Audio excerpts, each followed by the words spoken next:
चलो let's start. तो कल जब हमने पढ़ा था तो हमने एक बड़ी इंपॉर्टेंट चीज डिस्कस की थी, that was principle of surveying. तो प्रिंसिपल ऑफ सर्वेइंग में सबसे पहले दो इंपॉर्टेंट स्टेटमेंट्स क्या क्या थी कि होल टू पार्ट कैसे काम किया जाता है, और दूसरा क्या था, locate a point by two measurements. वो टू मेजरमेंट्स क्या क्या हो सकती हैं, दो लाइंस हो सकती हैं, दो एंगल्स हो सकते हैं, एंगल और एक लाइन भी हो सकती है। फिर हमने ये चीज पढ़ी कि सर्वे किया कैसे जाता है, करेक्ट ऑर्डर क्या था, map study, reconnaissance, preliminary and final detail डाल दो, ऑर्डर पूछा जाता है। आज हम क्या पढ़ने जा रहे हैं, स्केल्स के बारे में। डालो हेडिंग स्केल्स। स्केल्स के बारे में बात करेंगे, हेडिंग रहेगी स्केल्स। पहले अगर मैं आपसे पूछूं स्केल है क्या, तो क्या आंसर दोगे? Tool for linear measurement. Scales, scale किस काम आता है? जैसे मैंने कल भी आपको लास्ट में बताया था कि यार अगर आपको मैं एक ड्राइंग दे दूं, मैप दे दूं, उसके बॉटम पे एक रेशियो लिखा होता है, स्केल दिया होता है, वो स्केल क्या सिग्निफाई कर रहा होता है?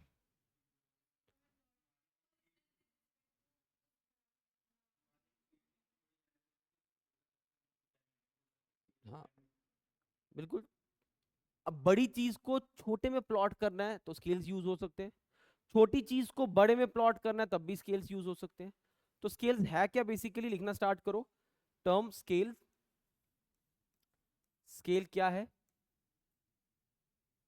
It's a ratio drawn, it's a ratio drawn, it's a ratio of a distance, not drawn, it's a ratio distance drawn, it's a ratio of distance drawn on the map, on the map, it's a ratio of distance drawn on the map to the actual distance on the ground, to the actual, to the actual distance on the, क्या लिखा,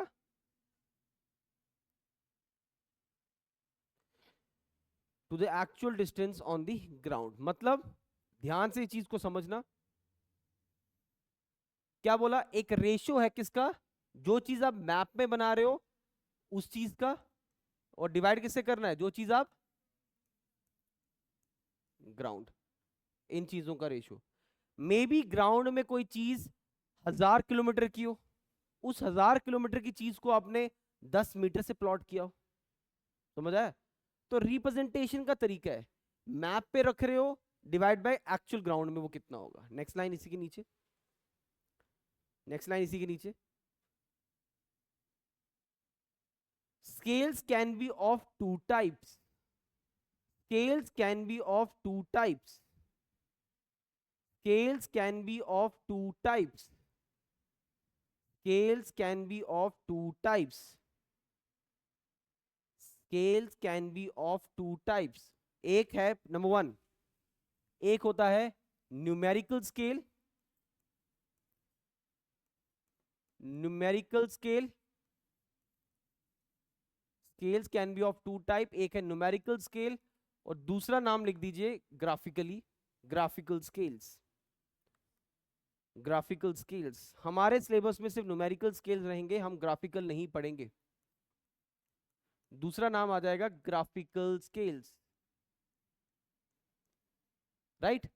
एक का नाम क्या है, numerical scales, दूसरे का नाम क्या है, ग्राफिकल स्केल्स। जो न्यूमेरिकल स्केल्स होते हैं फर्दर दो टाइप्स के होते हैं, ये बहुत इंपॉर्टेंट है हमारे लिए, हर पेपर में एक क्वेश्चन बन जाता है, पेपर मींस टेस्ट सीरीज। एक नाम लिखो इंजीनियरिंग स्केल्स, एक नाम लिख दो इंजीनियरिंग स्केल्स, एक नाम लिख दो आरएफ, रिप्रेजेंटेटिव फ्रैक्शन। दोनों सेम चीजें हैं, रिप्रेजेंटेटिव फ्रैक्शन, दोनों सेम चीजें हैं, बस बोलने का तरीका अलग है। रिप्रेजेंटेटिव फ्रैक्शंस, दोनों चीजें तो सेम है, बस बोलने का तरीका है। एक का नाम क्या है इंजीनियरिंग स्केल, दूसरे का नाम क्या है सेम चीज, बट एक ही चीज को आप ऐसे भी रिप्रेजेंट कर सकते हो, उसी चीज को आप ऐसे भी रिप्रेजेंट कर सकते हो। जैसे कि एग्जांपल, लिखना कुछ नहीं, जैसे example 1 centimetre is equals to suppose 10 metre, ये मैंने स्केल बनाया। कि मैप का 1 सेंटीमीटर फील्ड के 10 मीटर के बराबर है। इस तरह से अगर आप रिप्रेजेंट कर रहे हो तो ये कौन सा स्केल हो गया? Engineering scale. लेकिन आप इसी चीज को in terms of fraction represent करते हो, x बाय वाई, ध्यान से देखना, मतलब 1 सेंटीमीटर नीचे क्या आ जाएगा? 10 मीटर। लेकिन यूनिट अलग अलग है, यूनिट सेम बनानी पड़ती, इसमें आपको यूनिट सेम लेके आनी है। तो ऊपर अगर सेंटीमीटर है, नीचे मीटर है, तो मीटर से सेंटीमीटर कैसे जाएगा? 100। तो इसी चीज को 1/1000 करके भी आप रिप्रेजेंट कर सकते हो। किस चीज को? इस चीज को। बात दोनों सेम बताएंगे, एक्सप्लेनेशन दोनों सेम देंगे। आरएफ में जब आप लिखोगे चीज को, तो आरएफ आपको क्या करके देगा? आपको एक फ्रैक्शन में चीजें देगा। और make this thing very clear कि यूनिट सेम रखना है। इसमें यूनिट सेम की ऐसी कोई कंडीशन नहीं है। आपको मैं बोल सकता हूं 1 centimetre is equals to 10 metre, ये भी एक इंजीनियरिंग स्केल है। 1 centimetre is equal to 100 metre, ये भी क्या है? एक स्केल है। लेकिन जब आप इस चीज को आरएफ फॉर्म में लिखोगे, देन आपको यूनिट को क्या रखना पड़ेगा? सेम, ताकि वो चीजें कट जाएं। नोट करो, नोट करो।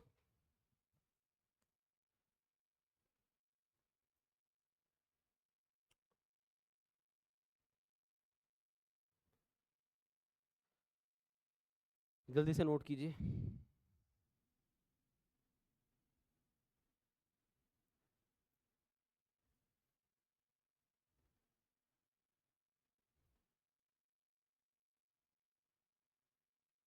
लिखा?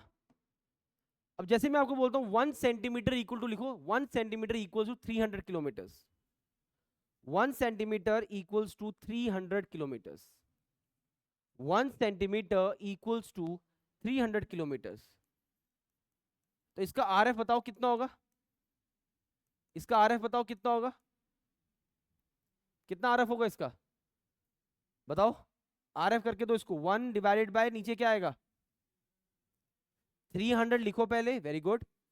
किलोमीटर को चेंज करो मीटर में, 1000, वेरी गुड। अब 1000 मीटर से सेंटीमीटर में जाना तो इनटू, ये होगा इसका आरएफ। बात समझ आए? Unit should be what? Same. Unit should be same. Is that clear? चलो आगे, आगे लिखिए मेरे साथ। अब बड़ी इंटरेस्टिंग चीज हम पढ़ने जा रहे हैं नेक्स्ट। ये स्केल्स अभी यूज होंगे, बड़ी इंटरेस्टिंग चीज पढ़ने जा रहे हैं। ये श्रंक स्केल्स क्या होता है, श्रंक फैक्टर्स क्या होते हैं, एग्जाम में आता है। ये श्रंक स्केल्स क्या है, श्रंक फैक्टर्स क्या है, बहुत इंपॉर्टेंट, बहुत बार पूछा जाएगा, ध्यान रखना। न्यूमेरिकली क्वेश्चन बनेगा, हम जब क्वेश्चंस करेंगे इसके ऊपर तो डेफिनेटली आपको इसमें दिक्कत आ सकती है, थोड़ा ध्यान से समझना। What is shrunk scale, what is मतलब ये चीज श्रंक स्केल ही बोलते हैं वैसे, या श्रंक फैक्टर ये भी आ सकता है, क्या होता है? डालो हेड, हाँ श्रंक रेशियो, बिल्कुल डाल दो हेडिंग। हेडिंग रहेगा हमारे पास सबसे पहले श्रंक स्केल, हेडिंग रहेगा हमारे पास श्रंक स्केल।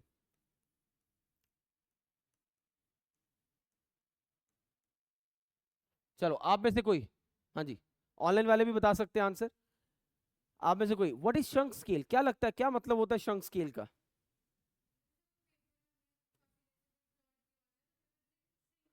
हाँ ठीक है।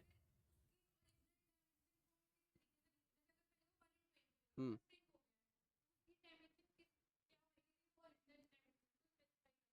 ठीक है, काफी है। लेकिन वो तो आपने मुझे श्रंक की स्टोरी सुना दी, श्रिंकेज की स्टोरी सुना दी। एक वर्ड है जैसे श्रंक स्केल, एक वर्ड होगा श्रिंकेज फैक्टर, श्रिंकेज फैक्टर जिसको आप एसएफ भी बोलते हो। ये क्या चीज हुई, ये क्या चीज हुई? श्रिंकेज फैक्टर, बोलो बोलो, सही बोल रहे हो आप क्या? क्या क्या? Change in length upon original length, ठीक है, ठीक है। अब पूरी कहानी सुनो, जैसे इसने बोला कहानी की तरह समझते हैं इस चीज को। इसने बोला कि सपोज मैं बोलता हूं कि मेरे पास 1947 का एक पेपर पड़ा था, उस पेपर पे किसी जगह का प्रॉपर मैपिंग की हुई थी और स्केल भी साइड पे लिख के दिया था कि ये स्केल था, इस स्केल पे वो चीजें हो रही हैं, राइट। ऑनलाइन भी आंसर दिया किसी ने, I think it's the ratio of shrunk length to the original, बिल्कुल सही, वही बात कर रहे हैं, सही लिखा आपने।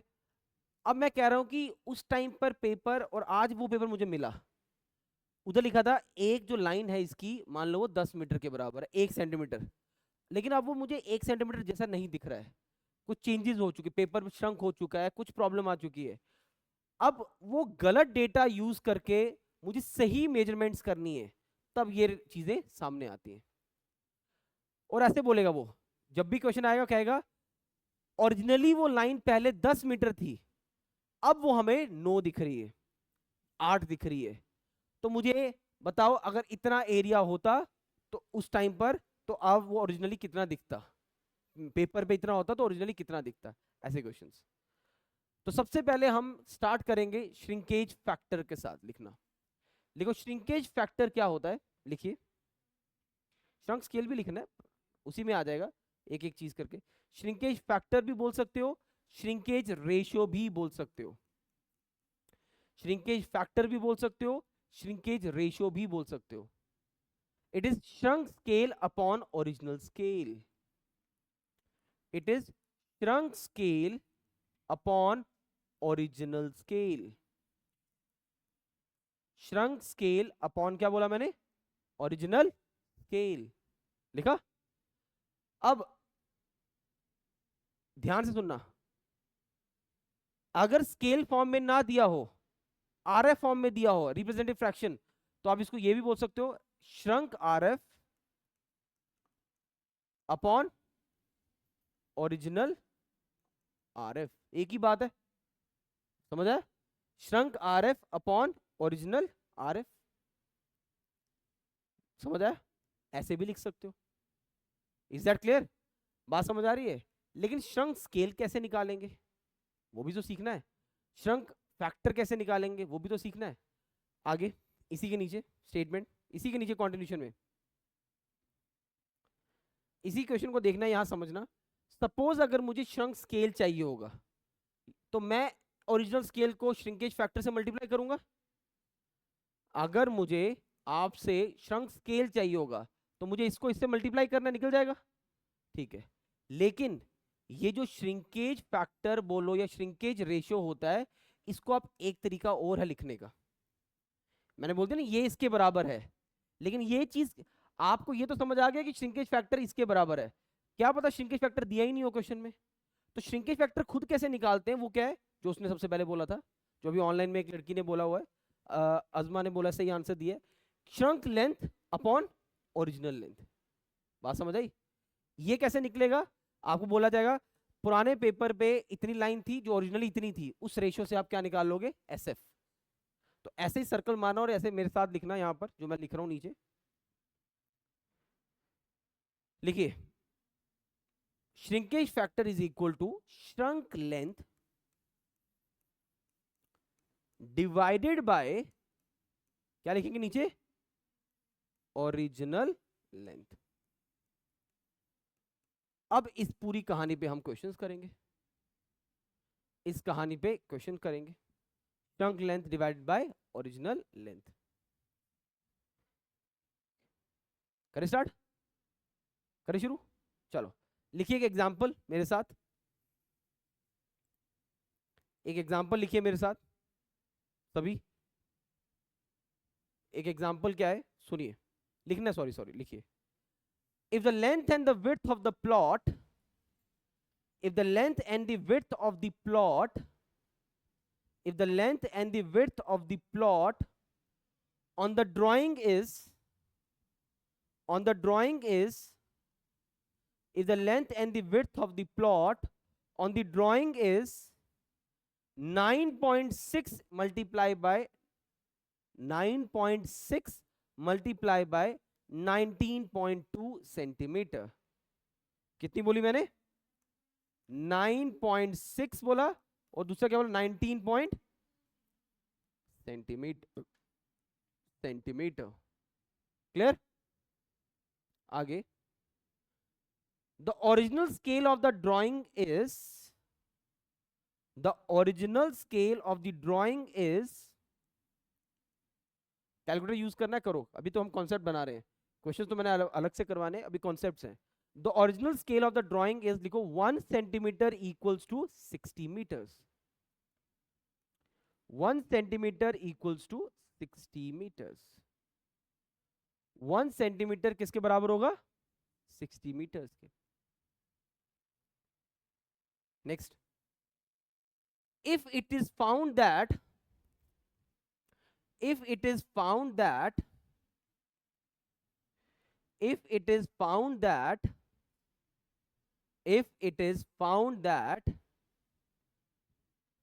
the line originally drawn was that the line originally drawn was originally जो लाइन ड्रॉन की थी, the line originally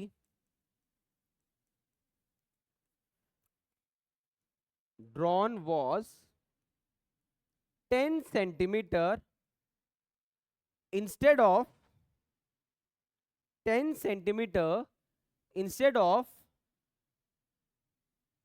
9.6 सेंटीमीटर। ये ऐसे लिखो, रुको रुको, इसको और बेटर लिखो। It is, if it is found that the line original drawn was 10 centimetre is now read as 9.6 centimeter only, is now read as 9.6 centimeter only, is now read as 9.6 centimeter only. Calculate the actual area of the plot. Calculate the actual area of the plot. Calculate the actual area of plot. Plot का निकालना है, map का नहीं निकालना है। अब देखो, एक प्रॉपर क्वेश्चन उठाया, हर चीज यहां से समझ आएगी। उसने बोला, टर्म समझते जाना मेरे साथ यहां पर, उसने बोला ये था पेपर के ऊपर एरिया, ओरिजिनल स्केल कितना था? 1 सेंटीमीटर इंटू बराबर किसके? फील्ड के 60 मीटर के। अगर ये पेपर, ध्यान सुनना, अगर ये कुछ श्रिंक का इशू नहीं होता, इस पे सब नॉर्मल होता, तो पेपर का 1 मीटर सेंटीमीटर फील्ड के 60 के बराबर, तो पेपर का 9.6 फील्ड के किसके बराबर होता? 9.6 इंटू 60। क्लियर है यहां तक? सुनो ध्यान से, मैंने कहा भूल जो थोड़ी देर के लिए श्रिंक वगैरह की बात। एग्जामिनर बोलता पेपर हमने बनाया, मैप बनाया, उस पे स्केल था, सॉरी जो उसका मैपिंग का एरिया था वो था 9.6 इंटू 19.2, और स्केल साइड पे लिख के दिया 1 सेंटीमीटर, पेपर का 1 सेंटीमीटर फील्ड के किसके बराबर है? प्लॉट के किसके बराबर है? 60 के मीटर के। कुछ नहीं बोला था श्रिंक वगैरह हो रहा है, तो हम सीधे बोलते अगर पेपर का शीट का 1 सेंटीमीटर फील्ड के प्लॉट के 60 के बराबर है, तो पेपर का 9.6 फील्ड के किसके बराबर होगा? प्लॉट के किसके बराबर होगा? 9.6 इंटू 60 और 19.2 इंटू 60, तो मुझे फील्ड के 2 मेजरमेंट्स मिल जाते, मैं एरिया निकाल लेता। लेकिन ट्विस्ट क्या कर दिया कि एक्चुअल में जो आपको 9.6 दिख रहा है ओरिजिनली वो कितना था? इसका मतलब अब मैं इस स्केल को तो यूज कर ही नहीं सकता, क्योंकि ये स्केल कौन सा स्केल था? ओरिजिनल स्केल था। मतलब मैं ये चीजें क्यों बेसिक तरीके से चल रहा हूं, क्योंकि पेपर में जब क्वेश्चन आएगा वो किसी भी स्टेज का पूछ सकता है, हम तो फुल फ्लेज क्वेश्चन कर रहे हैं। तो इसका मतलब एक चीज दिमाग में आपके ये बैठनी चाहिए कि अगर मेरा ओरिजिनल स्केल किसी काम का नहीं है, क्योंकि स्केल पेपर पे प्रॉब्लम आ गई, श्रंक हो गया है, तो मैं डायरेक्टली इसको तो यूज ही नहीं कर सकता, तो मुझे कौन सा स्केल ढूंढना पड़ेगा? ये आपका टारगेट होगा। और श्रंक स्केल तक पहुंचने के लिए रेशियो क्या सीखा है? श्रिंकेज फैक्टर किसके बराबर है? Shrunk scale upon original scale. Scale form में रखने से बेटर लगता है मुझे आप आरएफ फॉर्म में रखो, आरएफ को बाद में कन्वर्ट कर लेंगे, लेट्स सी, अभी करते हैं सब कुछ। लेकिन क्या उसने क्वेश्चन में डायरेक्टली श्रिंकेज फैक्टर दिया था? नहीं दिया था, पर उसने ये बातों बातों में बोल दिया है कि जो 9.6 दिख रहा है वो ओरिजिनली कितना है, मतलब ये श्रंक लेंथ होगी और ये क्या होगी? Original length. तो मैं श्रिंकेज फैक्टर कॉन्सेप्ट को shrunk length upon original length के कॉन्सेप्ट से ये निकाल लूंगा। तो मैं shrunk length upon original length के कॉन्सेप्ट से सबसे पहले क्या निकालूंगा? Shrinkage factor. जब ये निकल गया, इसको किससे मल्टीप्लाई करूंगा? जोर से बोलो, ओरिजिनल स्केल से। ओरिजिनल स्केल से जब मल्टीप्लाई किया तो मुझे क्या मिल जाएगा? Shrunk scale. Once I get the shrunk scale, मैं फिर बोलूंगा जो भी रेशियो होगा, श्रंक लेंथ इतनी थी पेपर की, तो ओरिजिनल कितना होगा प्लॉट में, वहां से वो निकाल लूंगा। तो सारी की सारी कहानी जो है वो यहां आके रुकी हुई है। कहां पर? आपको क्या निकालना है, एक मिनट, आपको क्या निकालना है, श्रंक स्केल। करें स्टार्ट। तो सबसे पहले लिखो स्टेप्स वाइज, क्योंकि पहला क्वेश्चन कर रहे हो। स्टेप नंबर 1, स्टेप नंबर 1 जिसको आता है वो खुद कर सकता है, कोई दिक्कत नहीं। जिसको नहीं आता वो मेरे साथ स्टार्ट करे। स्टेप नंबर 1, स्टेप नंबर 1 क्या करेंगे? स्टेप नंबर 1 बताओ, सबसे पहले क्या निकालेंगे? क्या बोला आपने? श्रिंकेज फैक्टर, रेशियो फैक्टर एक ही, श्रिंकेज फैक्टर निकालो मेरे साथ। श्रिंकेज फैक्टर वो कैसे लिखा जाएगा? Shrunk length divided by original length. Shrinkage factor is equal to 9.6 divided by 10। क्या दोनों 9.6 और 10 का यूनिट सेम है? यही है, सेम है, तो कुछ चेंज करने की जरूरत नहीं। चलो आगे। स्टेप नंबर 2, स्टेप नंबर 2 क्या है मेरा? Shrinkage factor is equal to क्या लिखेंगे? Shrunk scale divided by original scale. Any doubt to anyone? Shrunk factor 9.6 divided by क्या आएगा? क्या आएगा? 10 is equal to shrunk scale, यहां रखते हैं। ओरिजिनल स्केल कितना है मेरे पास? बताओ ओरिजिनल स्केल कितना है?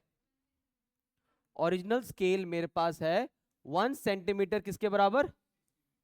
अब देखो मेरे को ना ये बड़ा कॉम्प्लिकेट ऐसे लगता है यार, ये ऐसे स्केल की फॉर्म में नहीं डालेंगे, हम इसको ऐसे भी तो लिख सकते हैं, shrunk RF upon original RF. Yes और no? Shrunk RF upon original RF, ठीक है। तो मैं ऐसा लिख सकता हूं, shrunk RF divided by original RF कितना लिखा, इसको अगर आरएफ में कन्वर्ट करें तो बताओ आरएफ कितना होगा इसका? 1 डिवाइडेड बाय 60, 1 2 0 और, यस और नो? अब मैं सीधे वो यहां सब्स्टिट्यूट करता हूं, 1 डिवाइड बाय क्या लिखूंगा मैं? 6000। क्या ये बात समझ आई? अब ये वाला पोर्शन मैं ऐसे दिखाने के लिए था, मैंने आरएफ में कन्वर्ट कर दिया, मुझे पर्सनली ये कन्वीनियंट लगता है। अब कैलकुलेटर आपके पास है, कॉन्सेप्ट हम बना रहे हैं, इधर आ जाओ। 9.6 divided by 100, sorry not 100, 10 is equal to shrunk RF 1 by होगा तो ये ऊपर चला गया, इनटू क्या हो गया? 6000। क्लियर? इसको इधर नीचे ले आते हैं। Shrunk RF will be equals to 9.6 divided by 60,000। Clear? यहां पर रुकना आप, फिर मैं आगे बताता हूं। यहां तो नोटेड है, स्केल निकाल दिया, कितना है? राइट, ठीक। इसको फिर 1 बाय फॉर्म में रखा ना, वेरी गुड वेरी गुड, ठीक है। ऑनलाइन वाले क्लियर है, समझ आ रहा है?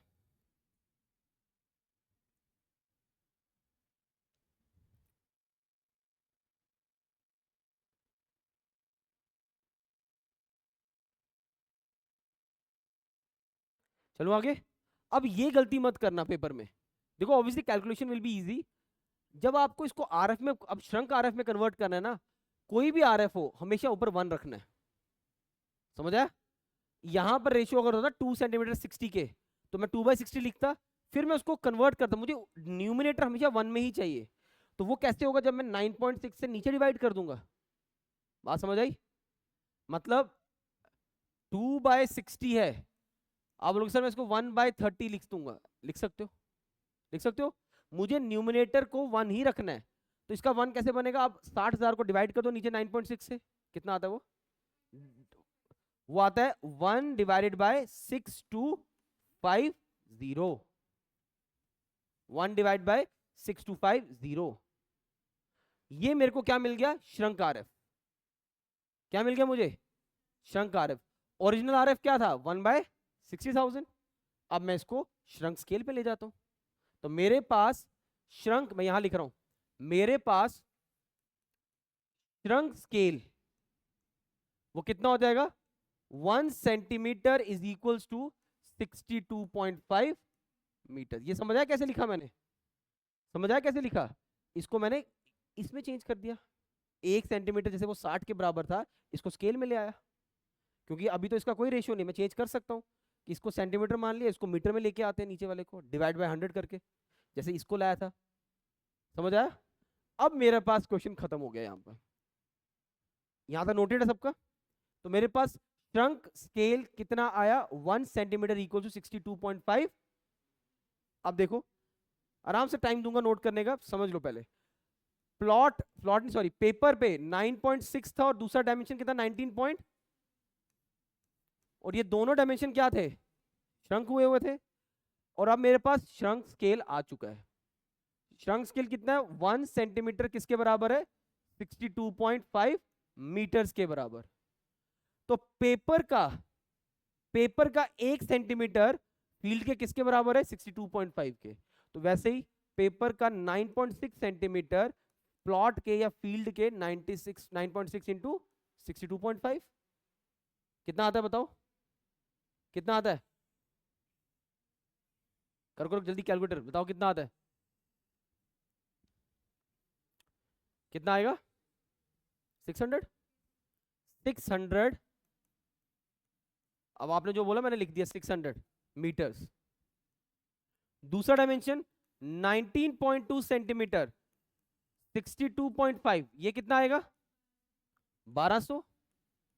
तो पेपर पे ध्यान से सुनना, इसका मतलब जो आपका प्लॉट है उसका एक्चुअल एरिया कितना है, प्लॉट का एक्चुअल एरिया कितना है, 600 इंटू 1200, इतना मीटर स्क्वायर का वो ओरिजिनल प्लॉट था। सारे स्टेप समझना मेरे साथ, और जहां दिक्कत आ रही होगी वहां बता देना। ऑनलाइन में क्लियर है? कर रहा हूं पहले पीछे ही आ रहा हूं, टाइम दूंगा लिखने का, आराम से नोट करो। आप कोई जल्दी नहीं है, आराम से नोट करो।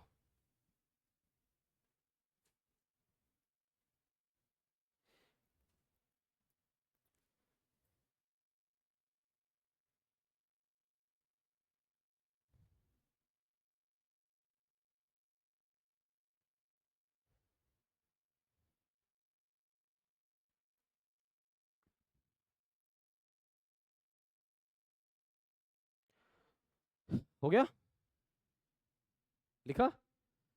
मुझे स्टेप्स, आंसर पेपर में तो आप कर लोगे, बट मुझे स्टेप्स बताओ। आपको इतना बड़ा क्वेश्चन तो आना नहीं है, बट इस क्वेश्चन से छोटे छोटे ऑब्जेक्टिव्स क्या क्या निकले। पहला, मुझे इसका आंसर दो।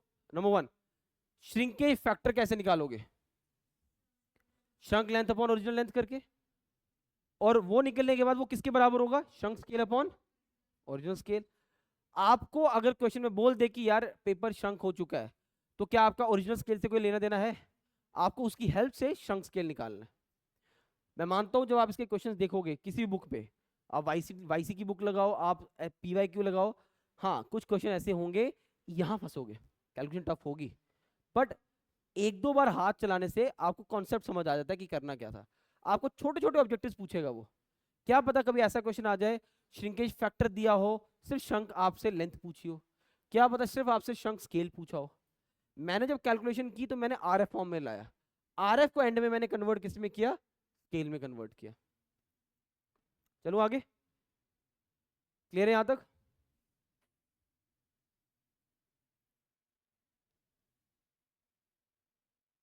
क्लियर? चले आगे, डालो हेडिंग, नेक्स्ट पेज चाहिए, नोट कर लो आराम से। ऑनलाइन में क्लियर है? एक बार जल्दी से बता दो यस नो जो भी है, फिर मैं आगे प्रोसीड करूं।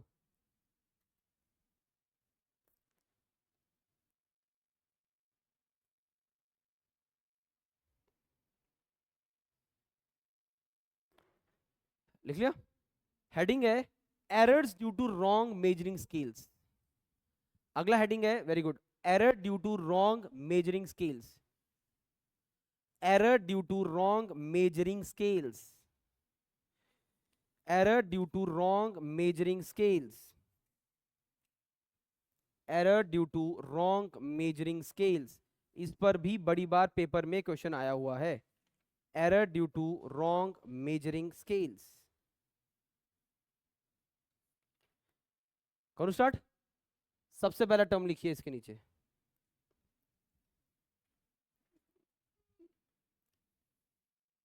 Error due to wrong measuring scales. इस पे 2-3 क्वेश्चन, लेंथ निकालनी है, एरिया निकालना है, वॉल्यूम निकालना है। मेरी बात को बड़े ध्यान से समझना। मेरे से गलती हुई है अपने टाइम, आपसे भी हो सकती है, क्योंकि फ्लो फ्लो में हो जाता है, पढ़ते नहीं हम क्वेश्चन को ध्यान से, एक स्टेटमेंट में गड़बड़ कर देते हैं।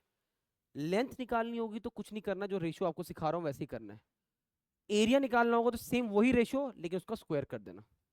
वॉल्यूम होगा तो वही रेशियो, क्यूब कर देना। बस इतना ध्यान रखना। हम जल्दी में क्या करते हैं कि हम क्वेश्चन पढ़ते हैं, सीधे सॉल्व करते हैं, भूल जाते हैं कि वो एरिया दिया था। एरिया होगा तो स्क्वायर करना पड़ेगा, वॉल्यूम होगा तो क्यूब करना पड़ेगा, लेंथ होगी तो नॉर्मल रखना है जो फॉर्मूला है। सबसे पहले नंबर 1 इज, लिखो करेक्ट लेंथ। करेक्ट लेंथ कैसे निकालेंगे? अगर करेक्ट लेंथ निकालने का क्वेश्चन आ जाए पेपर में और रॉन्ग चीजें हो आपके पास, तो कैसे निकालना है? एक बड़ा सा फ्रैक्शन लगाओ, बड़ा सा फ्रैक्शन लगाओ, लिखो RF of the wrong scale, RF of the wrong scale, RF of the wrong scale divided bye RF of the correct scale. Correct scale, और इसको किससे मल्टीप्लाई करना है? जो मेजर लेंथ होगी, जो आपने लेंथ मेजर की होगी। M for measured, L for length, M for measured, L for length. लिख दिया। RF ऑफ दी क्या लिखा पहले? Wrong upon RF of the correct, into क्या कर देना? Measured length. यही बात अगर आपसे वो करता है, एक मिनट, यही बात अगर वो आपसे करता है करेक्ट एरिया की,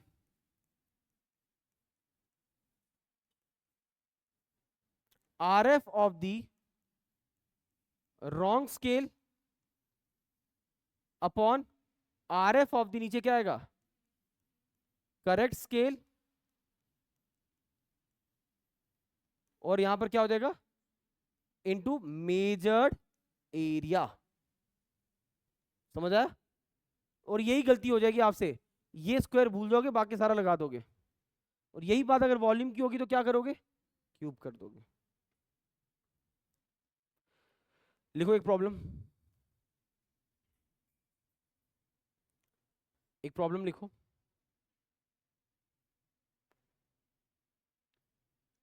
नोटेड? ये नोटेड है? करो स्टार्ट। चलिए problem number 1।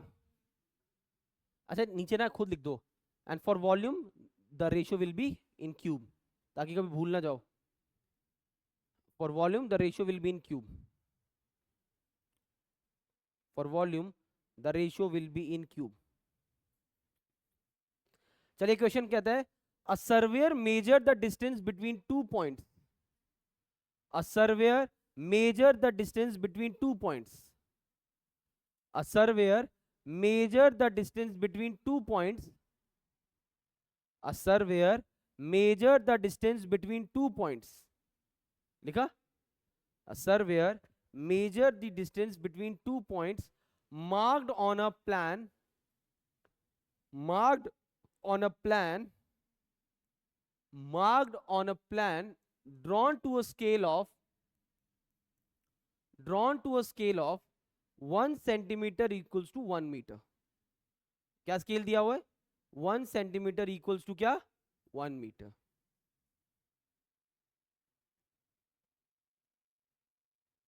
And found it to be 50 meters, and found it to be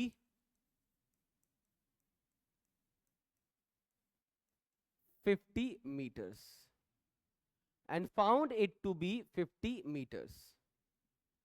Later he detected that, later he detected that, later he detected that he used a wrong scale of, he used a wrong scale of, later उसको पता चला कि उसने गलत scale लिया, he used a wrong scale of 1 centimeter equals to 50 centimeter. He used a wrong scale of 1 centimeter equals to 50 centimeter. लिख दिया? Determine the correct length, determine correct length and correct area if measured area is, if measured area is 60 meter square, 60 meter square. चलो, this is the question. Solve the question जल्दी से.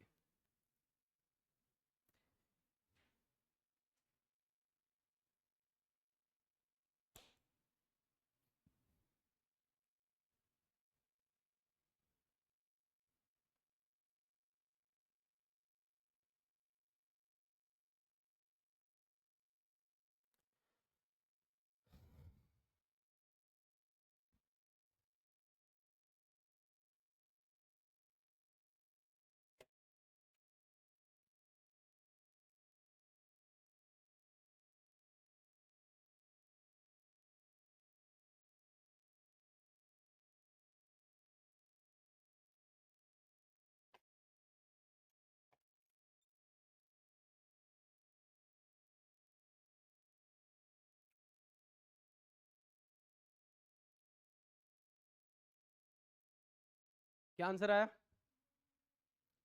क्या है? 100 metre. और दूसरा online में क्या answer आ रहा है वो भी लिख के दे.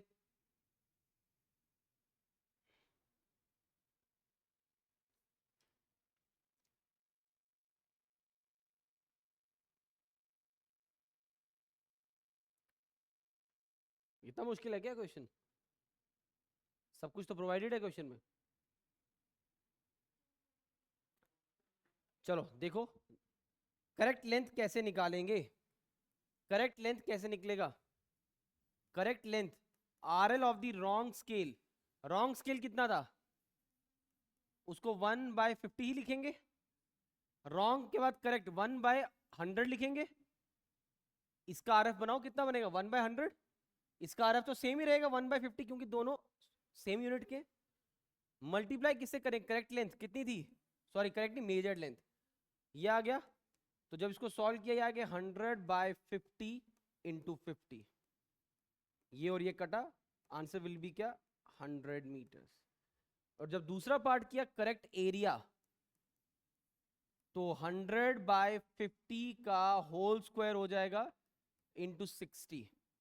तो यहां पर 2 2 जा 4, 4 into 60,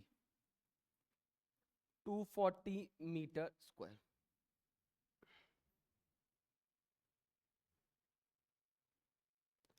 any doubt to anyone? Clear है ये चीज? किसी को कुछ रिपीट करना है इसमें?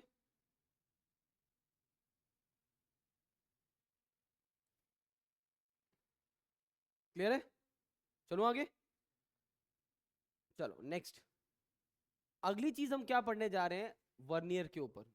इंपॉर्टेंट है, पेपर में आता है क्वेश्चन, इजी है, आप समझ जाओगे. स्टैंडर्ड क्वेश्चन बनता है वर्नियर पे, लीस्ट काउंट के ऊपर क्वेश्चन बनता है, वो सब पढ़ने हैं हमने. लिखो हेडिंग, नेक्स्ट हेडिंग डालो. Use of vernier in scales. Use of vernier in scales. Use of vernier in scales. use of vernier in scales. Use of vernier in scales. Theoretical question बनते हैं पेपर में, इस पे ध्यान से समझना और अंडरस्टैंड करना. वर्नियर की बात कर रहा हूं. लिखिए मेरे साथ, सबसे पहले statement. Vernier is a device. Vernier is a device. Vernier is a device for measuring accurately. It's a device for measuring accurately. For measuring accurately the fractional part. The fractional part. The fractional part. The fractional part of the smallest division of the smallest division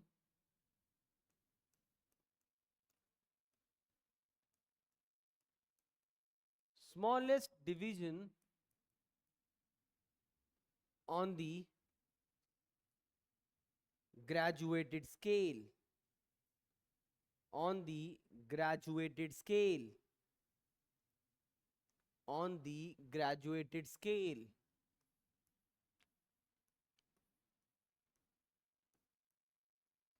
graduated scale, जिसे हम main scale भी कहते हैं, जिसे हम main scale भी कहते हैं। समझाऊंगा मैं, पहले आप लिख लो एक बार। Main scale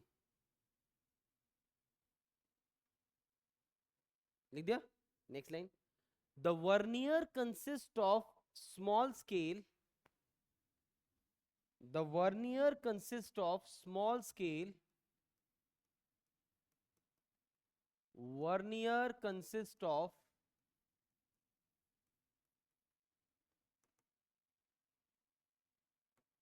vernier consist of small scale called vernier scale. एक मेन स्केल है और एक वर्नियर स्केल है, एक मेन स्केल है और एक वर्नियर स्केल है, दो स्केल्स की बात हो रही है। Small scale called vernier scale which moves along the graduated scale, मतलब main scale, which moves along the which moves along the graduated scale, मतलब ग्रेजुएटेड स्केल का मतलब main scale, main scale which moves along the graduated scale, जिसको हम main scale कहते हैं। लिख दिया। नेक्स्ट लाइन, ये जो लाइन अब मैं बताने जा रहा हूं, ये लाइन से पूरा आगे इसके different different types of vernier discuss होंगे डिविजन्स के ऊपर।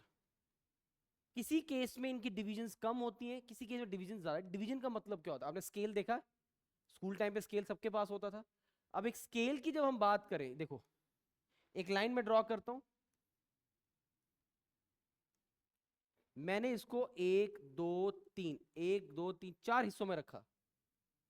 ये जो गैप है इसको एक डिवीजन बोलते हैं इस स्केल का। इसके दूसरी साइड पे मैंने एक अलग स्केल बनाया,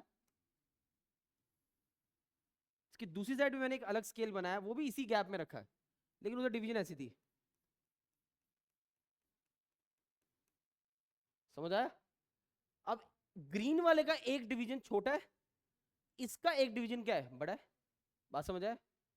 ये चीज समझ आई? तो अगली लाइन लिखना, नेक्स्ट लाइन लिखना इसी के नीचे, the divisions of the vernier are made either, the divisions of the vernier are made either, the divisions of the vernier are made either slightly shorter, the divisions of the vernier are made either slightly shorter, they are made either slightly shorter or slightly longer than the main scale। किसी case में ये shorter होंगी और किसी case में ये longer होंगी then दी main scale, then दी main scale. लिखा? लिखा सबने? किसी केस में क्या बोला मैंने? स्लाइटली शॉर्टर, या किसी में लॉन्गर भी हो सकता देन द मेन स्केल। अब वो कौन से केस होंगे वो पढ़ते हैं। तो है क्या वर्नियर? वर्नियर एक तरह से एक मेजरिंग चीज है, एक्यूरेटली मेजर करता है। मैं दिखाऊंगा अभी नेट से, गूगल से निकाल के भी दिखाऊंगा आपको पिक्चर इसकी। तो ये बेसिकली किसके साथ अटैच्ड होता है? मेन स्केल के साथ। मेन स्केल के साथ ये रीडिंग चलती है और ये बिल्कुल एक्यूरेट रिजल्ट्स देता है, इवन फ्रैक्शन में रिजल्ट्स देगा। तो क्या कैसा कैसा वर्नियर्स है वो डिस्कस करेंगे। टाइप नंबर 1 लिखो सबसे पहले। पहली टाइप हम डिस्कस करने जा रहे हैं, दैट इज डायरेक्ट वर्नियर्स। पहला टाइप हम डिस्कस करेंगे direct verniers, direct verniers. Type number 1 लिखो, डायरेक्ट वर्नियर्स, पहला टाइप लिखो डायरेक्ट वर्नियर्स, डायरेक्ट वर्नियर्स। एक मिनट, डायरेक्ट वर्नियर्स पढ़ेंगे।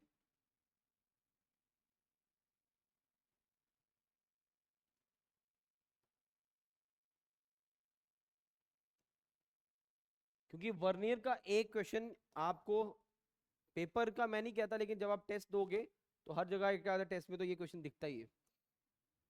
तो डायरेक्ट वर्नियर क्या है? ये डायरेक्ट वर्नियर क्या होता है? आप लिखिए पहला स्टेटमेंट डायरेक्ट वर्नियर का। The direct vernier has divisions which are slightly shorter. The direct vernier has divisions.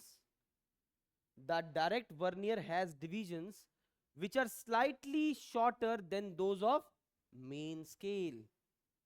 Which are slightly shorter than those of main scale. Which are slightly shorter than those of किसका? Main scale. देखिए board पे, पीछे just अभी बताया कि जब हम इसकी बात कर रहे थे, इसमें जो रीडिंग्स हैं, ये जो रीडिंग्स हैं, ये छोटी भी हो सकती हैं, बड़ी भी हो सकती हैं। तो पहला केस हमने क्या उठाया? डायरेक्ट। तो डायरेक्ट में क्या बोला? लाइन रीड करो फिर से मेरे साथ। क्या बोला पहली लाइन में? कौन सी रीडिंग शॉर्टर है? वर्नियर की रीडिंग स्लाइटली शॉर्टर है। अच्छा छोड़ो, अभी वर्नियर को भूल जाओ, ऐसे समझो। ये मैंने ब्लू से जो स्केल रखा, ये मैंने मेन स्केल रखा। इसके साथ मैं रेड से स्केल लगा रहा हूं सेम लेवल पे नीचे, ये मेरा वर्नियर स्केल है। ठीक है, उसी गैप में रख रहा हूं क्योंकि आपका कॉन्सेप्ट बनाऊंगा। आप बड़े लोगों को कॉन्सेप्ट नहीं बनता है इसमें। 1 2 3, 1 2 3 4 बॉक्स में मैंने ब्लू वाले को डिवाइड किया। इधर मैंने 1 2 3 4 5 6 7 8, तो 1 2 3 4 5 6 7 8 9 बॉक्सेस हैं। आपको सेम नहीं बनाना एग्जैक्ट, आपने कुछ और बनाना है। अच्छा, जब नंबर ऑफ डिवीजन छोटी होंगी तो सेगमेंट जो बनेंगे वो ज्यादा बनेंगे। समझ आया? जब नंबर ऑफ डिवीजन बड़ी होगी तो नंबर ऑफ सेगमेंट जो होंगे वो कम होंगे। अगर मैं 10 मीटर को 5 में 2 में डिवाइड करता, 2 ही सेगमेंट बने। उस 10 को मैं 2 मीटर में डिवाइड कर रहा हूं तो 5 सेगमेंट्स बनेंगे। तो मतलब अगर आप डिवीजन छोटा करोगे तो नंबर ऑफ सेगमेंट्स क्या हो जाएंगे? क्या हो जाएंगे? बढ़ जाएंगे। क्या ये बात समझ आई? यस और नो? तो इसी कॉन्सेप्ट को पकड़ेंगे। लिखो next line. Let us assume that, very important line, let us assume that, let us assume that, small n करके लिखना, n divisions on the vernier scale, n divisions on vernier scale, n divisions on vernier scale are equal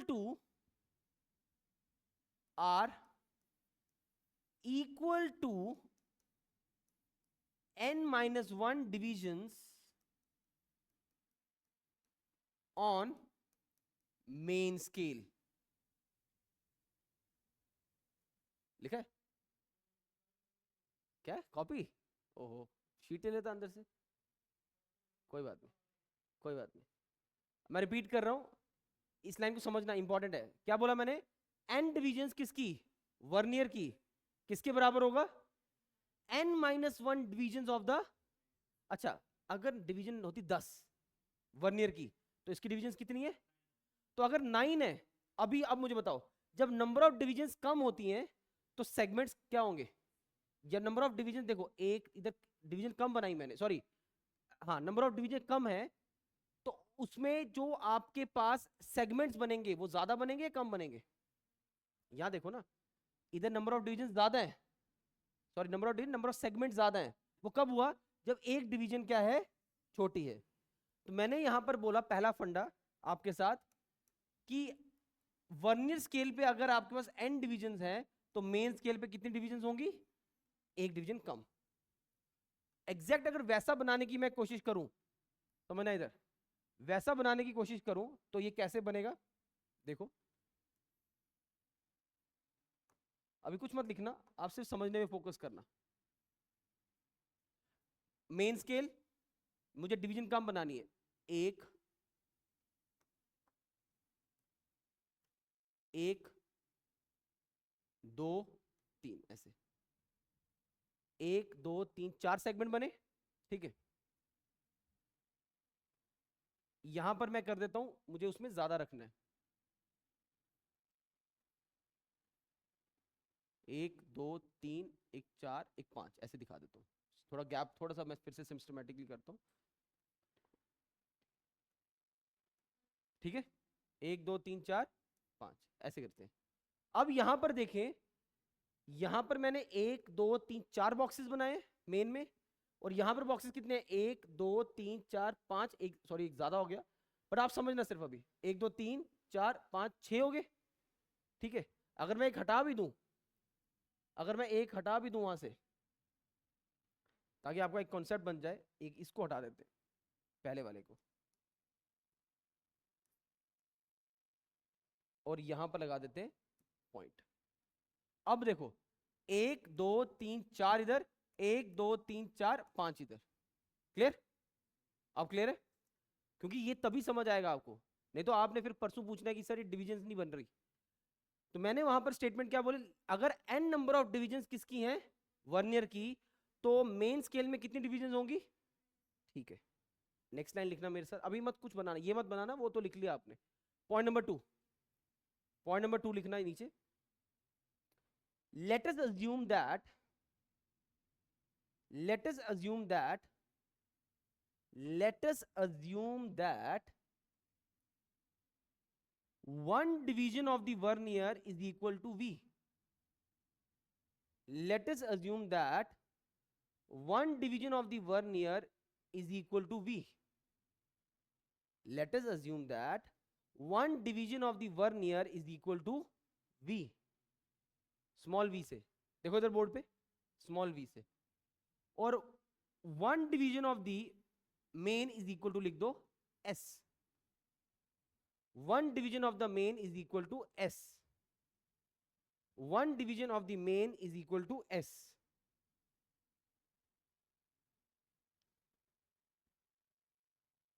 लिख दिया? अच्छा, ये तो आपको दिख रहा है यहां पर कि, इधर ध्यान देना, जहां डाउट वहां रोक देना, 1 2 3 4 5 है। अगर एक डिवीजन v है वर्नियर का, तो ये भी v, ये भी v, ये भी v, ये भी v होगा, तो कितने v बने ऐसे, 5। तो वर्नियर का मुझे अगर total length end to end निकालना है, जहां दोनों के बीच में हमने गैप निकाल रहे हैं, तो ये कितना होगा, 5 इंटू वी। क्यों 5 इंटू वी? क्योंकि 5 गैप्स बने थे। अगर ये गैप एक एस है, तो यहां से यहां तक ये डिस्टेंस कितना होगा, 1 2 3 4, 4 इंटू क्या हो गया, एस। अब इसको जनरल वे में लिखते हैं, 4 और 5 तो मैंने खुद लिया ना ऐसे। तो अगर यहां पर वर्नियर में कितनी डिविजन थी, n नंबर ऑफ डिवीजन, मतलब n इंटू वी मुझे पूरी लेंथ दे देगा, तो वही सेम डिस्टेंस मुझे यहां पर कैसे मिलेगा, n minus one into S करके। क्या ये बात समझ आई? क्या ये बात समझ आई? अगर यहां पर नंबर ऑफ डिवीजन n थी, तो इस वाले में एक डिवीजन कम होती है, तो वो n minus one into S same distance मुझे दे देगा। अब पूछेगा लीस्ट काउंट क्या होता है, अभी नहीं लिखना कुछ। जब इन दोनों को हम 0 0 से शुरू करते हैं ना, जैसे मैंने दिखाया है, मैंने जानबूझ के दिखाया है, ये ब्लू लाइन और रेड लाइन एक जगह पर नहीं मिलती, थोड़ा सा फर्क रहता है। That difference is known as क्या, लीस्ट काउंट। कितना वेरिएशन है उन दोनों के बीच में, दैट इज क्या, लीस्ट काउंट। अब डायग्राम बना सकते हो, 4 वाली लाइन को मत रहना, आप एन वी और एन माइनस वन एस करके लिख देना। इफ यू वांट आप लिख सकते हो 4s, ताकि समझ आ जाए, फिर मैं अगला पॉइंट लिखवाता हूं। ऑनलाइन में कोई डाउट, अभी तक कोई डाउट, कुछ रिपीट करना है पॉइंट, जल्दी से लिख के दे दो। तब तक डायग्राम बना लीजिए सभी, फिर मैं आगे प्रोसीड करूं।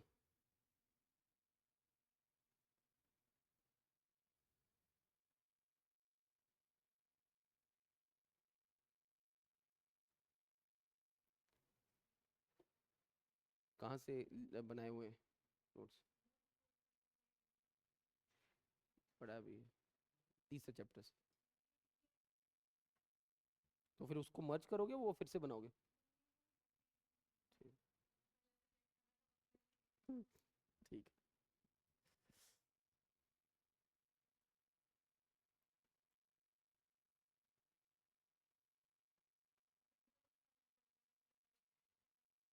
कोई बात नहीं लगाओ सर, लेकिन ये उसको प्रैक्टिस करो, स्ट्रेंथ ऑफ मटेरियल उस पर ज़्यादा फोकस करो, वो खराब नहीं होना चाहिए। करने तो सारी प्रैक्टिस है। बना लिया? ओके, अब चलते हैं आगे। अब सुनो ध्यान से। तो मैंने क्या ये बोल सकता हूं कि n-1 इसकी डिवीजन थी टोटल, एक डिवीजन थी s, and this should be equal to n into क्या v, बोल सकते हैं ये? तो यहां से अगर मुझे v निकालना हो कि v इज द एक डिवीजन किसका, वर्नियर का, that will be equal to n-1 upon n, साथ में क्या आ जाएगा s। Is that clear? लिख लो ये। आपने, अब आपको ये डाउट तो नहीं कि मैंने बराबर क्यों लिया दोनों को?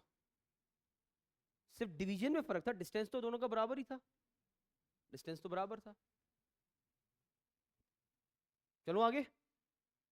अब नीचे स्टेटमेंट लिखो मेरे साथ। पहली स्टेटमेंट, लीस्ट काउंट। पहला ऑब्जेक्टिव लीस्ट काउंट। लोगों ने रट्टा मारा होता है, आप लोग समझ लो आज इसको, फिर उसके बाद आपको भी याद हो जाएगा। लीस्ट काउंट,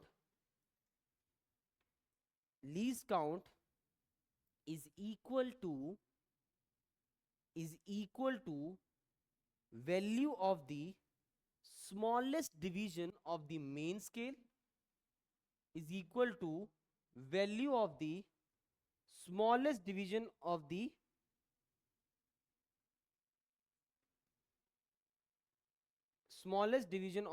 कौन सा बोला मैंने, मेन स्केल, वो क्या है s, वो क्या है s minus smallest division of the vernier scale, minus smallest division of the vernier scale, मतलब s माइनस।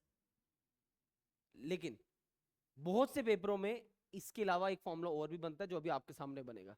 जब मैंने ये फॉर्मूला लिखा, now I will substitute this value, v की वैल्यू यहां पर, और जब मैं ये वैल्यू सब्स्टिट्यूट कर रहा हूं, s माइनस v को क्या लिख सकता हूं, n-1 अपॉन n, साथ में क्या आ जाएगा s आ जाएगा। एलसीएम लिया मैंने इसका, तो एलसीएम यहां ले रहा हूं, sn minus sn plus s whole divided by क्या n, ये और ये कटा, तो मेरे पास वैल्यू क्या आई s बाय n। तो मेरे पास एक बहुत इंपॉर्टेंट फॉर्मूला निकल के आ गया कि अगर मुझे लीस्ट काउंट निकालना है तो वो किसके बराबर है, मेन स्केल की एक डिवीजन डिवाइडेड बाय n, क्या था, number of division of the vernier scale. Very very important formula, very very important formula, s by n, main scale की एक division divide by number of division of the vernier scale. जब ये लिख लोगे फिर मैं स्टेटमेंट लिखवाता हूं, note कर लिया? देखो, therefore the least count is thus equals to, therefore the least count is thus equals to, the least count is thus equals to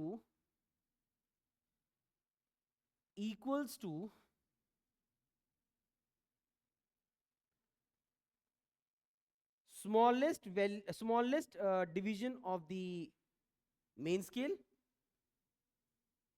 smallest division of the main scale जो क्या है s, divided by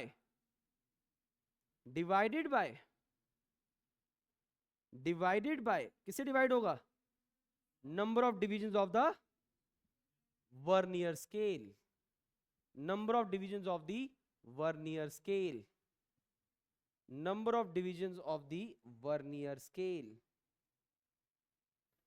number of divisions of the vernier scale।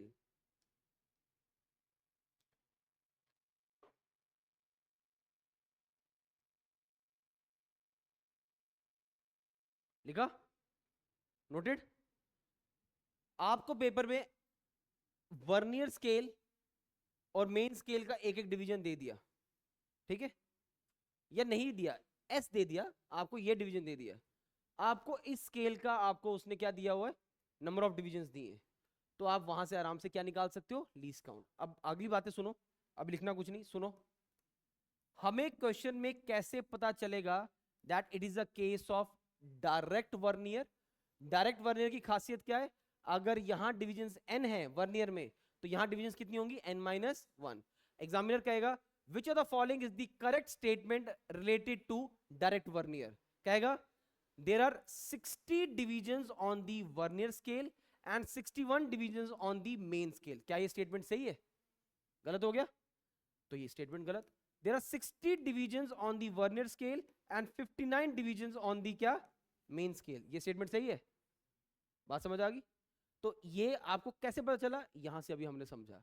तो direct vernier की खासियत क्या पकड़नी है आपने, डायरेक्ट वर्नियर कहता है अगर n डिविजन वर्नियर में है तो एक डिवीजन कम किस पे होगी, मेन स्केल पे, एक ही डिवीजन कम रखेगा वो।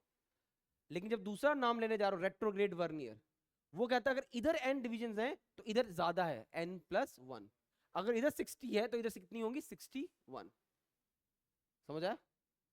अच्छा, अब आपके किसी के दिमाग में ये आ रहा होगा कि सर s-v किया हमने, क्या ये v-s नहीं कर सकते थे।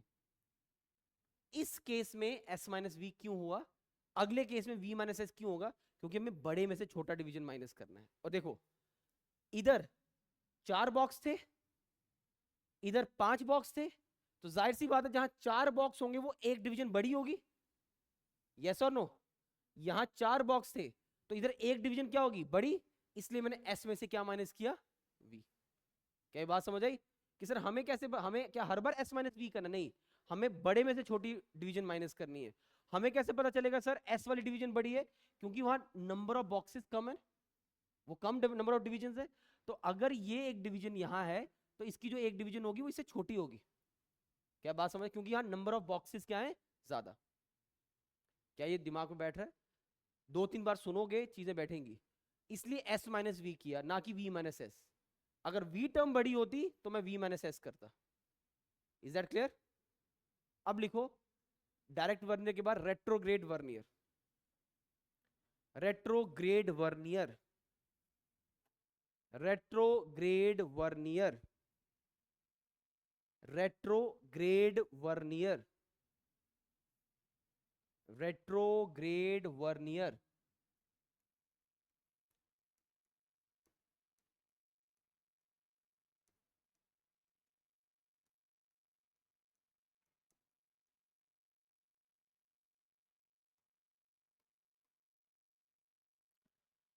लिखिए retrograde vernier has divisions, retrograde vernier has divisions, retrograde vernier has divisions which are slightly longer than those of, which are slightly longer than those of, which are slightly longer than those of main scale, which are slightly longer than those of main scale, which are slightly longer than those of किसकी, main scale. Main scale से क्या बोला उसने, slightly longer है comparison to किसका, जैसे पीछे वाले में क्या था, वर्नियर का डिवीजन छोटा था और मतलब वी वाली टर्म छोटी थी। कभी भूल जाओ तो ऐसे याद रखना, मैंने ऐसे याद रखा था, V for vernier, V for उसका डिवीजन, क्योंकि एस आज तो याद रहेगा, जब सारे सेट मिक्स होंगे तो एस क्या था, वी था, कुछ नहीं याद रहना है। तो कैसे याद रखना, V for vernier, V for उसका डिवीजन। तो अगर एक वी है तो दूसरा एस, तो एस दूसरे को नाम दे दो। तो इसमें s-v क्यों किया, क्योंकि उसका डिवीजन बड़ा था। अब इसमें वो क्या कर रहा है, जो डिवीजन ऑफ द, क्या लिखा था आपने, division which are slightly longer than those of the main scale. आगे लिखो let us assume there are n divisions of vernier, let us assume there are n divisions of vernier, let us assume there are n divisions of vernier, there are n divisions of vernier, n divisions of vernier। अगर इधर n divisions हैं तो मैं दूसरी side main वाली side एक division ज्यादा रखूंगा,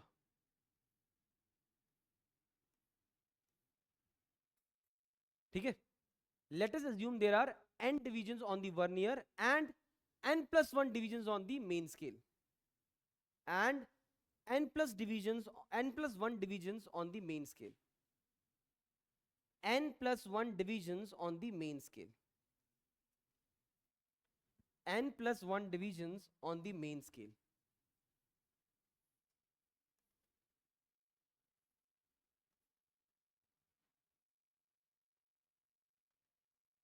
अभी तो देखो, अब आपको समझ आना चाहिए,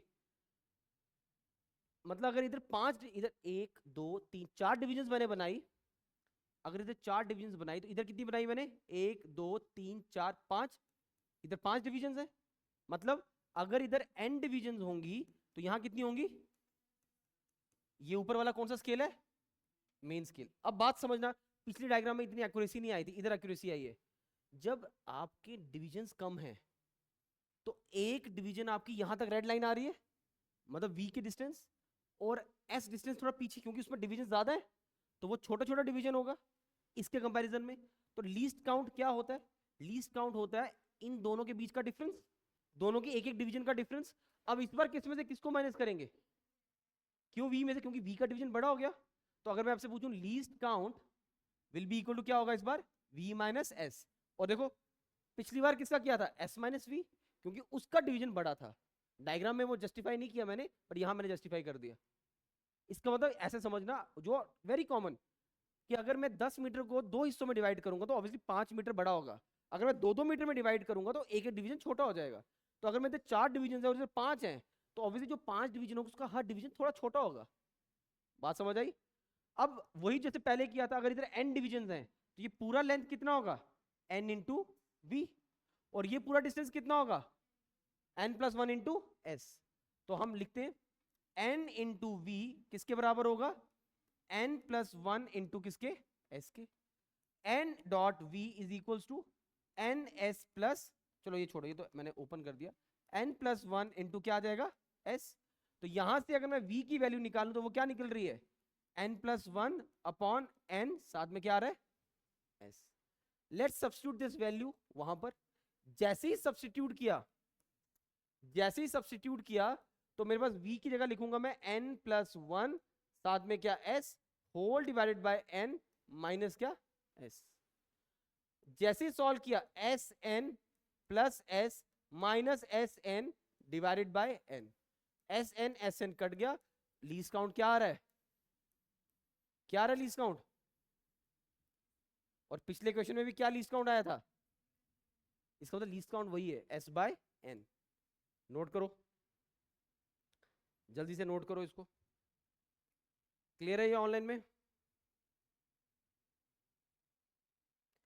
ऑनलाइन में क्लियर है, जल्दी बताइए।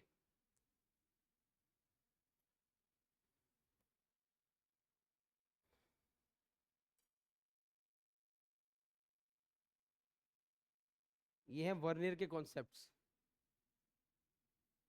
वर्नियर वाले कॉन्सेप्ट्स।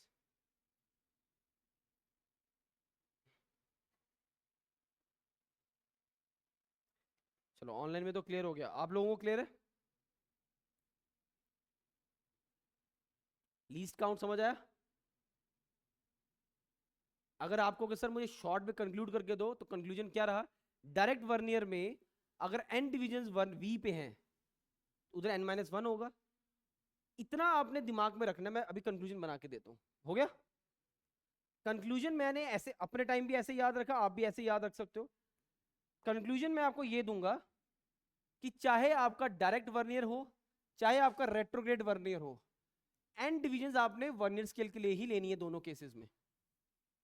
इसमें मेन स्केल के लिए डिवीजन हो जाएंगी n माइनस 1, इसमें मेन स्केल के लिए डिवीजन क्या हो जाएंगी, n प्लस 1।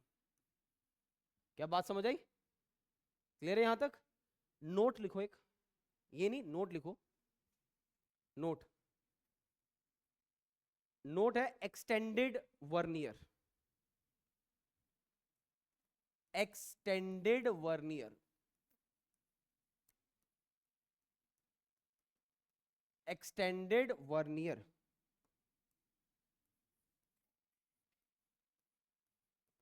इसमें वर्नियर स्केल में n डिविजन्स होती हैं, लिखो जैसे मैंने लिखा है, n डिविजन्स वर्नियर स्केल पे होती हैं, और मेन स्केल पे 2n-1 डिविजन्स होती हैं। पेपर में क्वेश्चन आ सकता है, ध्यान रखना। एक्सटेंडेड वर्नियर के केस में n डिविजन्स आपके वर्नियर पे होती हैं और 2n-1 डिविजन्स आपके मेन स्केल पे होती है। क्या ये बात समझ आ रही है? Clear to everyone? चलो आगे, क्लियर है? वर्नियर समझ आया? अब मैंने 2-3 क्वेश्चंस करवाने, दैट्स इट, टॉपिक नहीं। क्वेश्चन नंबर 1, क्वेश्चन नंबर 1, पहला क्वेश्चन लिखिए, ऑनलाइन जल्दी आंसर देना। आज आपने क्या सीखा? आरएफ सीखा। आरएफ दूंगा आपको 4। आपसे कोई पूछ सकता है स्मॉलेस्ट आरएफ बताओ कौन सा इसमें से, लार्जेस्ट आरएफ बताओ कौन सा। तो क्वेश्चन नंबर 1, पहला क्वेश्चन आपका, लिखिए, विच of the following scale is the largest scale. आपको इनमें से लार्जेस्ट स्केल बताना है। आपको मेरे 4 ऑप्शंस में से सबसे बड़ा स्केल बताना है। पहला scale 1 centimetre equals to 50 metre. दूसरा स्केल 1:4200। तीसरा स्केल 1/30,000, 3 लाख कर लो, सॉरी 3 लाख, एक मिनट चेक कर लेता हूं।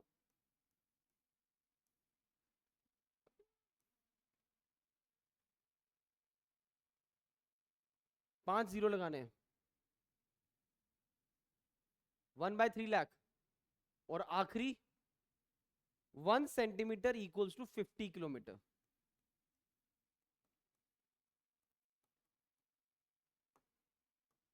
जब भी ऐसा पेपर में क्वेश्चन आए, आपने क्या करना है? सभी को आरएफ में कन्वर्ट करना है। ये मेरा ट्रिक है, ऐसे अडॉप्ट करो, शॉर्टकट नहीं मारना है। आप सबको किस में कन्वर्ट करो? आरएफ में। पहले का आरएफ बनाओ मेरे साथ, क्या आएगा? 1/50 मीटर है तो 2 जीरो लग के सेंटीमीटर हो गया। ये दिया ही कुछ नहीं है तो इसको 1 बाय क्या लिखोगे? 4200। ये ऑलरेडी आरएफ में, इसको क्या लिखोगे? 1 डिवाइडेड बाय, पहले 50 को 1 2 3 मीटर में किया, फिर 2 जीरो और लगा के 1000 उसको सेंटीमीटर में किया। सबको आरएफ बनाया?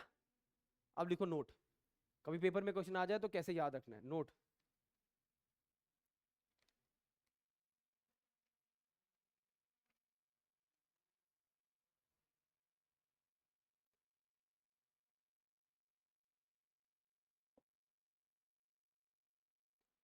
करो स्टार्ट। लिखिए, जिसका सबसे बड़ा डिनोमिनेटर, सबसे बड़ा डिनोमिनेटर किसका है? Option D.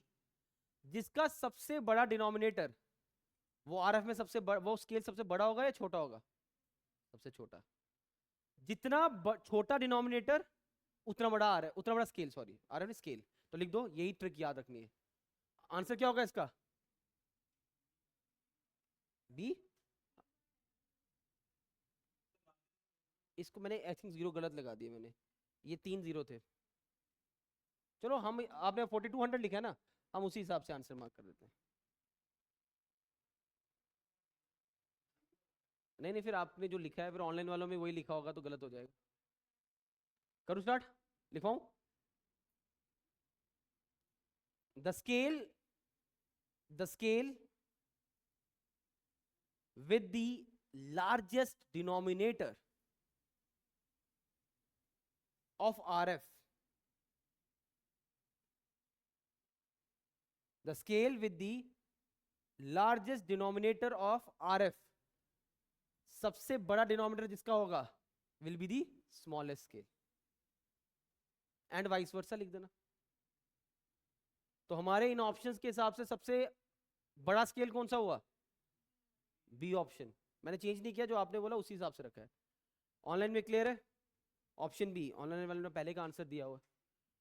ये लोग तेज है, आंसर जल्दी निकाल रहे हैं। चलो लास्ट क्वेश्चन, एक और क्वेश्चन करेंगे। The main plate of a transit, the main plate of the transit, the main plate of the transit, the main plate of the transit, अच्छा क्वेश्चन है, एक तो मैं कराऊंगा, फिर आगे मैं 2 क्वेश्चन और इसके आपके कॉन्सेप्ट दूंगा। The main plate of the transit is divided into 1080 equal divisions. The main plate of the transit is divided into 1080 equal divisions। ठीक है, 1080 इक्वल डिविजन्स में 60 divisions of the vernier coincides with 60 divisions of the vernier 60 divisions of the vernier coincides with 59 divisions of main scale। इससे कौन सा सब समझ आता है, कौन सा वर्नियर है ये? Very good, 59 divisions of the main scale। 60 divisions vernier की किसके साथ कोइंसाइड कर रही है? किसके साथ कोइंसाइड कर रही है? 59 डिवीजन ऑफ द मेन। तो इससे क्या समझ आ गई कौन सा वर्नियर है? डायरेक्ट। क्वेश्चन कह रहा है find the least count. Find the least count. Find the least count. Alright, लिख दिया। कैसे निकालते हैं? देखो, आज हमने पढ़े लीस्ट काउंट के फॉर्मूला। देखो, इससे मुझे समझ आ गया डायरेक्ट वर्नियर का केस है, तो मैं इसको डिफरेंस करके भी कर सकता हूं या s बाय n करके भी कर सकता हूं। जो जनरल फॉर्मूला वो क्या है? s divided by n। किसकी डिविजन होती हैं? वर्नियर स्केल की। क्या मेरे पास क्वेश्चन में वर्नियर स्केल की डिविजन है? 60। s क्या होता है? लेंथ ऑफ वन डिवीजन किसकी? मेन स्केल की। बट वो दी है क्वेश्चन में? क्या वो क्वेश्चन में डायरेक्टली दी है? नहीं दी, वो निकालनी पड़ेगी। मेरे पास ये है 60, बट मेरे पास लेंथ ऑफ वन डिवीजन नहीं है। अब मेरा बात को ध्यान सुनना, कॉन्सेप्ट को। जब भी क्वेश्चन में एक वर्ड था ट्रांजिट था, रीड करो स्टेटमेंट। मैं रीड कर लेता हूं एक बार। The main plate of the transit लिखा था। Main plate transit is divided into कितने इक्वल्स डिविजन्स? जब वो ट्रांजिट की बात जब भी करेगा, सुनो बात, ट्रिक। जब भी ट्रांजिट की बात करेगा, क्वेश्चन में ट्रांजिट लिखा होगा, तो समझ जाना कि उसने पूरा 360 डिग्री का चक्कर लगाया, और उस 360 को उसने कितने डिविजन्स में डिवाइड किया? 1080 डिविजन्स में। क्या ये बात समझ आई? तो मैं कहता हूं, सुनो, मैं कहता हूं मेरे पास मैंने 10 मीटर को 2 डिविजन्स में डिवाइड किया, तो एक डिवीजन कितना हो गया? 5 मीटर। तो अगर उसने 360 को पूरे को 1080 डिविजन में डिवाइड किया, तो हर डिवीजन कितना होगा? 360 डिवाइड बाय 1080। तो मैं जब एक डिवीजन निकालने पे आया 360 डिग्री, डिवीजन कितनी टोटल? 1080। मुझे एक डिवीजन का लेंथ चाहिए था। अब ये डिग्री में है, डिग्री से सेकंड में जाते, मिनट्स में कैसे जाते हैं नहीं पता, तो यहां लिख लेते हैं। 1 डिग्री 60 मिनट और 1 मिनट 60 सेकंड्स के बराबर पता होना चाहिए। 1 डिग्री में एक डैश का मतलब मिनट, और 1 मिनट के अंदर 60 सेकंड्स। तो अगर मैं इसको सॉल्व करूं 1080, तो ये करता है 6 6 6 1 6 8 1/3 1/3 डिग्री। 1/3 डिग्री आ रहा है, इसको मैंने मिनट्स में कन्वर्ट कर दिया, क्योंकि ये जो वैल्यूज होती है मिनट्स में ले सकते हैं आप, क्योंकि आंसर मिनट्स में होंगे। तो ये कितना आ गया? 20, सॉरी सेकंड्स लिख दिया मैंने एक बार, 20 मिनट्स। यहां पे कोई डाउट? यहां तक समझ आया? तो आपको पहली ट्रिक क्या बताई? जब भी ट्रांजिट की बात करेगा आपने 360 एज्यूम कर लेना है। क्या था? अगर सपोज क्या था, इस ट्रांजिट को हमने 60 डिविजन्स में डिवाइड किया, तो मैं 360 डिवाइड बाय क्या करता? 60 करता। बट हमने कितने में किया है? 1080। जैसे किया, ये डिग्री को मैंने मिनट्स में चेंज कर दिया। अब मेरे पास एक लेंथ आ गई। एक लेंथ कितनी है? 20 मिनट्स डिवाइडेड बाय 60। अब मुझे ऑप्शंस देखने पड़े, मैंने ऑप्शंस दिए नहीं। अब जैसे मैं आपको खुद बता रहा हूं, ऑप्शन सारे मेरे पास सेकंड्स में थे, सारे ऑप्शन सेकंड्स में थे, तो मुझे इसको चेंज करना पड़ेगा। इनटू क्या आ जाएगा? अब ये सेकंड्स बन गया, तो 60 कट गया, तो लीस्ट काउंट कितना निकल के आया? 20 का। 20 सेकेंड्स का लीस्ट काउंट। क्या ये बात समझ आई? आराम से देखो, समझो, मुझे बताओ। ऑनलाइन में क्लियर है?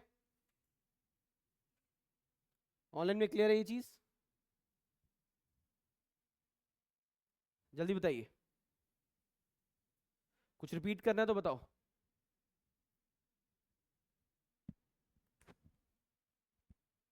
Clear to everyone? बताओ जल्दी। क्लियर? ऑनलाइन वालों का हो गया क्लियर, होने का क्लियर है। आप बताइए जल्दी सामने। क्लियर है? अगर यहाँ क्वेश्चन में बोलता 60 डिविजन तो मैं 360 डिवाइड बाय 60 करता, लेकिन आपने एक चीज और समझी, ये डिग्री में देगा, मैंने मिनट, मैं चाहता तो इधर भी सेकंड्स कर सकता था, पर समझाने के लिए मैंने यहाँ लाया, मैंने कहा ऑप्शन सेकंड्स में है, तो मैंने इसको यहाँ 60 से कन्वर्ट कर मल्टीप्लाई कर दिया। 1 degree 60 minute, 1 minute 60 seconds. Clear है ये चीज? क्लियर? ठीक है, सो इसको यहीं तक रखते हैं आज, बाकी नेक्स्ट लेक्चर में।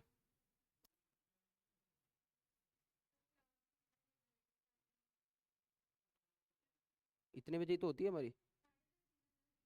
नहीं नहीं, जिस दिन मैं आ जाऊंगा जल्दी फिर आप लेट हो जाओगे।